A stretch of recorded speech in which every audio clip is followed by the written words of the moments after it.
शिव पार्वती की महिमा अपरंपार, भक्तों को करते बेड़ा पार। सावन में इन्हें याद करो, हर पल में मिलेंगे हजार उपहार। हरियाली अमावस्या की हार्दिक शुभकामनाएं दोस्तों। नमस्कार दोस्तों, आज 24 जुलाई 2025 को सावन अमावस्या मनाई जा रही है। इस सावन माह की अमावस्या तिथि का विशेष महत्व होता है और इस दिन भगवान शिव और माता पार्वती के साथ पीपल की पूजा करने का भी विधान है। मान्यता है कि अमावस्या के दिन पीपल की पूजा करने के बाद इस कथा को सुनने एवं पढ़ने मात्र से जीवन के सभी संकट दूर हो जाते हैं और जीवन में सुख समृद्धि आती है।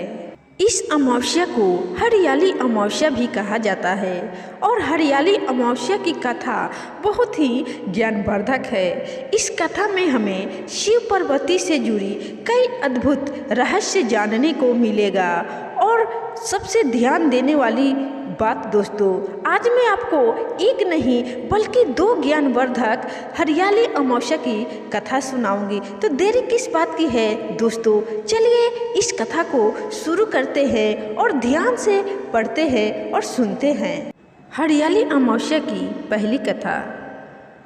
पौराणिक कथा के अनुसार एक बार भगवान शिव कैलाश पर्वत पर ध्यान में लीन थे। उसी समय माता पार्वती उनसे मिलने के लिए आई, लेकिन शिव जी ने अपने ध्यान में विघ्न न डालने के लिए उन्हें प्रतीक्षा करने को कहा। माता पार्वती कुछ समय तो शांत बैठी रही, लेकिन जब शिव जी ने ध्यान नहीं तोड़ा तो वे चिंतित हो गई और सोचने लगी कि क्या शिव जी उन्हें भूल गए हैं। इसी दौरान उन्होंने देखा कि एक वृक्ष के नीचे एक ऋषि तपस्या कर रहे थे और उनके ऊपर एक चिड़िया ने अपना घोंसला बनाया था। चिड़िया के बच्चे अभी छोटे थे और उनकी माँ उन्हें भोजन लाने के लिए बाहर गई थी। अचानक तेज हवा चलने लगी और बारिश भी आने वाली थी।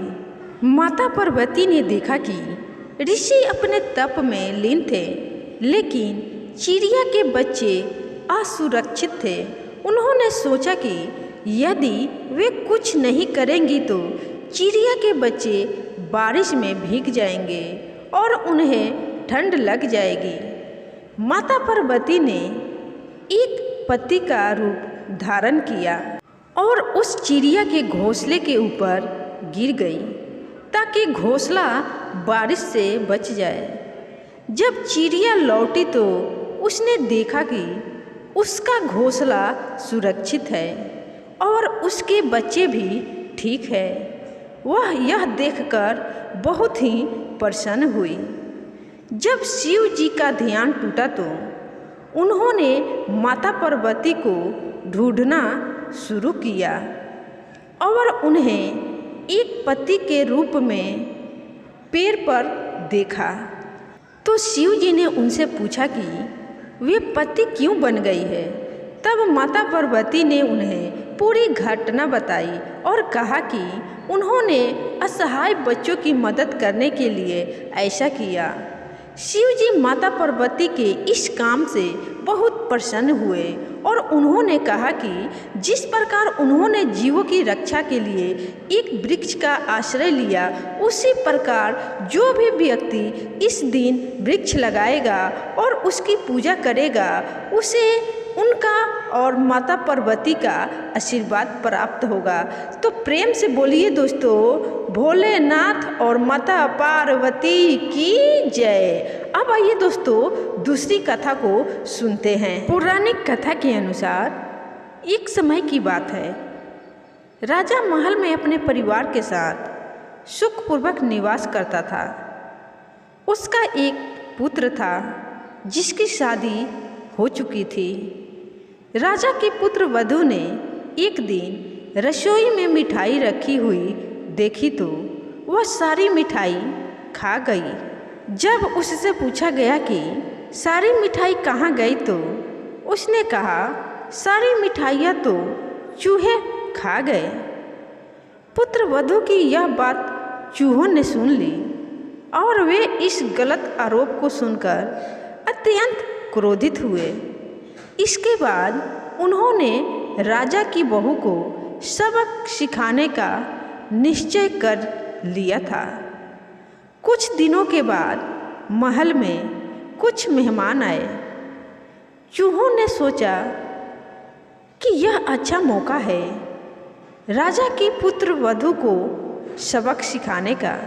फिर क्या था, चूहों ने राजा की बहू से बदला लेने के लिए उसकी साड़ी चुराई और उसे जाकर अतिथि के कमरे में रख दी।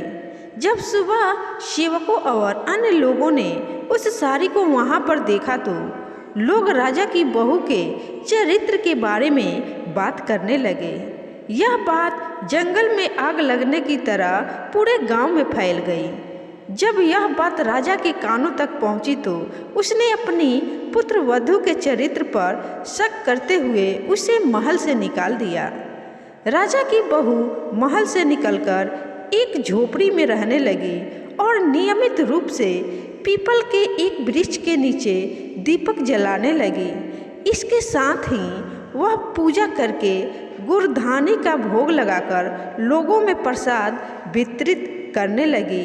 इस प्रकार कुछ दिन बीत जाने के बाद एक दिन राजा उस पीपल के पेड़ के पास से गुजरे जहां उनकी बहू हमेशा दीपक जलाया करती थी। इस दौरान उनका ध्यान उस पेड़ के आसपास जगमगाती रोशनी पर गया। राजा इसे देखकर चकित रह गए। महल में वापस आने के बाद उन्होंने अपने सैनिकों से उस रोशनी के रहस्य का पता लगाने के लिए कहा। सैनिक राजा की बात मानकर उस पेड़ के पास चले गए। वहाँ पर उन्होंने देखा कि दीपक आपस में बात कर रहे थे। सभी दीपक अपनी अपनी कहानी बता रहे थे। तभी एक दीपक बोला, मैं राजा के महल से हूँ। महल से निकाले जाने के बाद राजा की पुत्र वधू रोज मेरी पूजा करती है और मुझे प्रज्वलित करती है।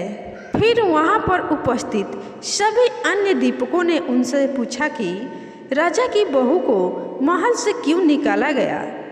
तो उसने बताया कि एक दिन उसने मिठाई खाकर चूहों का झूठा नाम लगा दिया।